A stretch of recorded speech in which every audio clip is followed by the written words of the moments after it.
जब भी आप एसएसबी, एएफएसबी या नेवल बोर्ड के लिए जाते हैं, हर एक एस्पिरेंट के मन में एक डर हमेशा होता है कि क्या होगा अगर हम स्क्रीन आउट हो जाए। मतलब मैंने देखा है एस्पिरेंट्स को बड़े बड़े ट्रॉली बैग को पैक करके आना, इतना खर्चा करना, टिकट्स करना, परिवार वालों की इतनी उम्मीदें, एंड फिर डे 1 पे वापस जाना, वो बहुत अंदर से चुभता है कि यार मेरे को मौका ही नहीं मिला। एंड ट्रस्ट मी, रिकमेंडेड बच्चों को स्क्रीन आउट होते हुए देखा है, एंड कुछ लोग तो बार बार स्क्रीन आउट ही हो रहे होते हैं। आइए इस वीडियो में जानेंगे कि वो कौन सी चीजें थी जिनको फॉलो करके अगर मैं एसएसबी 11 बार गया हूं तो 11 के 11 बार स्क्रीन इन हुआ। जय हिंद एवरीवन, मेरा नाम साहिल है, आप सबका स्वागत है डिफेंस मेनिया पे।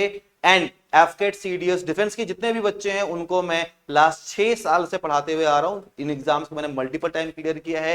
इस पे आप रैंकर्स देख सकते हो, बाकी तो पता ही होगा। चलिए सबसे पहले समझते हैं, आप जब आप एसएसबी में जाते हो तो आपको ये 4 चीजें डे 1 पे करने को मिलती हैं। First is OIR. As you know कि मैं आपको मैथ्स पढ़ाता हूं एफकेट सीडीएस में, रीजनिंग पढ़ाता हूं एफकेट की, तो मेरा ओआईआर शुरू से बहुत स्ट्रांग रहा है। आपको कुछ भी नहीं करना है बाबू, आपको ओआईआर की प्रैक्टिस करके जानी है।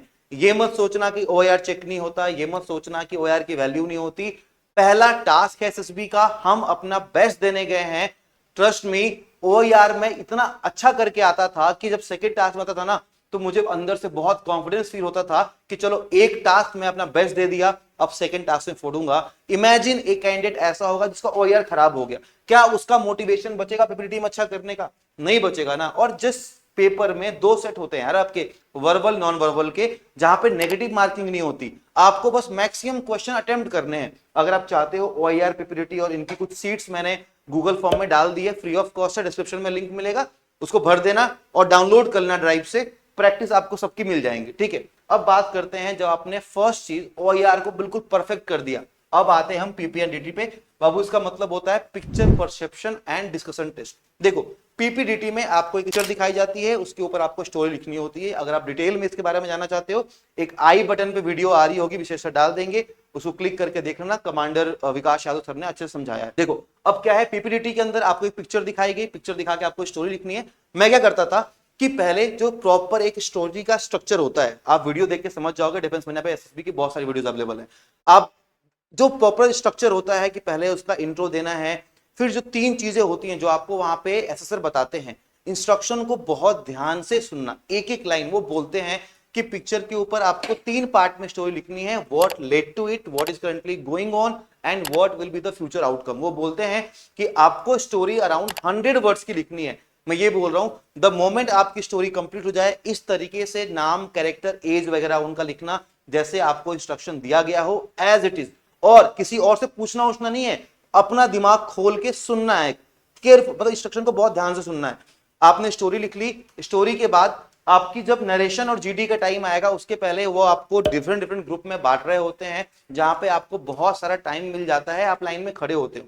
अब सीन एस्पिरेंट्स उस टाइम पे एक दूसरे से बात कर रहे होते हैं, हंसी मजाक कर रहे होते हैं, मतलब दोस्त बना रहे होते हैं। मैं आपको ये बोलूंगा कि द मोमेंट आपका पीपीडीटी ओवर हो, आप अपने माइंड में आपकी स्टोरी है, एटलीस्ट उसको 20-25 बार रिपोर्ट, मतलब बार बार रिपीट करो माइंड में, और इस तरीके से करो जैसे आप नरेशन करने वाले हो। सपोज मैंने एक स्टोरी लिखी जिसमें राहुल एक कैरेक्टर था, 21 ईयर्स ओल्ड का था, बीएचयू से फिजिक्स ऑनर्स कर रहा था, उसको कोई प्रोजेक्ट मिला है, उसके सीनियर्स एनसीसी में रहा होगा, उसको कोई प्रोजेक्ट मिला है एंड इसके ऊपर कोई स्टोरी है।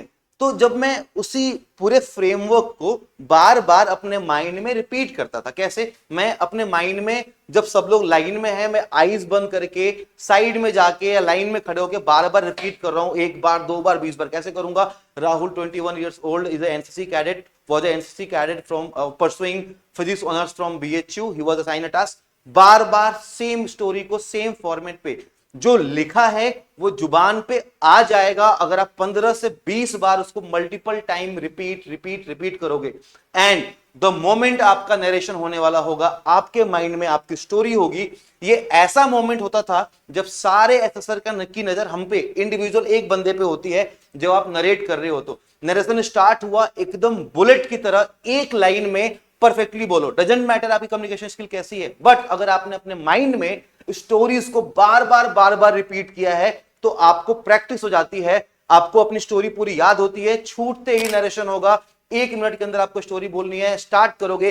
Rahul 21 years old was NCC cadet pursuing physics honors from BHU. He was assigned a task from a team leader कि भाई आपको ट्री प्लांटेशन करनी है। पूरी स्टोरी एक्शन बाय एक्शन जो आपने लिखी थी आपकी जुबान पे होगी। ये हेल्प करती है। जिस टाइम पे सब टाइम वेस्ट कर रहे होंगे आपने अपनी स्टोरी माइंड में बार बार प्रैक्टिस करी, आपने नरेशन में दिखा दिया कि आपकी कम्युनिकेशन स्किल अच्छी है। 5 दिन का मौका आपको दे सकते हैं, प्लस पॉइंट है। जब जीडी की बात आती है बाबू, जीडी में मुझे मेरे सीनियर ने सिखाया था, आपने देखा होगा कि जीडी शुरू होते ही खत्म हो जाती है, 2-3 मिनट में बोलने का मौका ही नहीं मिलता। आपको जीडी में लीड करना पड़ेगा। अब मेरी क्या टेक्निक थी मैं आपको समझा देता हूं, आपको बहुत अच्छा लगेगा, थोड़ी हंसी भी आ सकती है। जब सारे लोग चिल्ला रहे होते थे कि ये है वो है, मैं स्टार्ट करता था कि okay gentleman, let's go one by one, first decide the theme what we all have perceived in the picture. जैसे ही मैंने ये लाइन जोर से बोली सब लोग स्टार्ट हो जाते थे, क्योंकि वहां पे आपसे कोई डिसएग्री नहीं करता है। ये नहीं बोलेगा no no no you shut up, नहीं बोलेगा। आपने आवाज लाउड की, हल्की सी लाउड की, बाकी लोगों से आपने बोला okay gentleman let's go one by one, we have limited time, we have to make a common story, let's first decide the theme. सब लोग बोलना स्टार्ट करेंगे। कोई बोलेगा कि आग लगी थी, कोई बोलेगा कैंपिंग हो, कोई बोलेगा ट्री प्लांटेशन।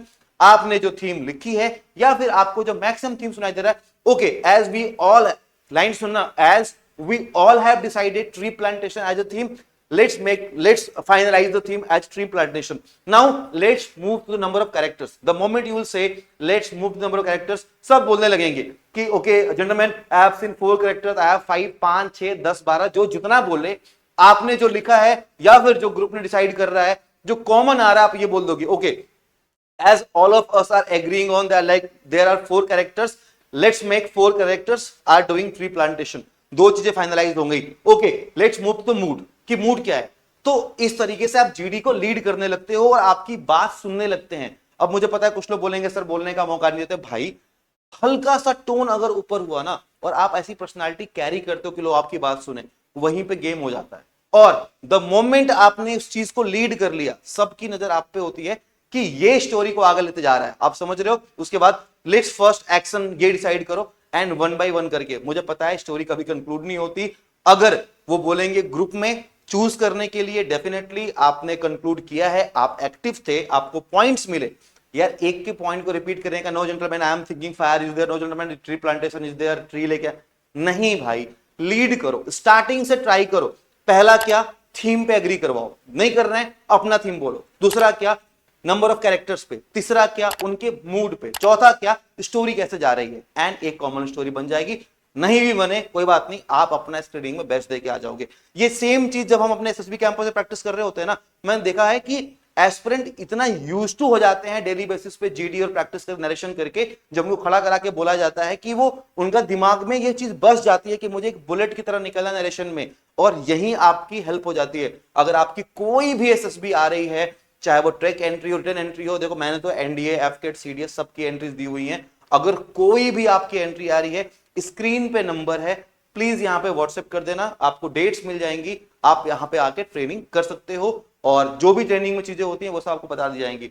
हम अभी इंडिया में हाईएस्ट सिलेक्शन रेट दे रहे हैं एसएसबी के अंदर, मतलब यू कैंट इवन इमेजिन कि भाई 98 बच्चे एक साथ एनडीए जाते हैं, तो आप सोच सकते हो कि रिकमेंडेशन रेट कितना हाई है। Thank you so much, I hope आपको ये वीडियो थोड़ी हेल्पफुल लगी होगी। ट्रस्ट मी, इन चीजों को इंप्लीमेंट करके देखना, बहुत फायदा मिलेगा। मिलता हूं जल्दी, जय हिंद।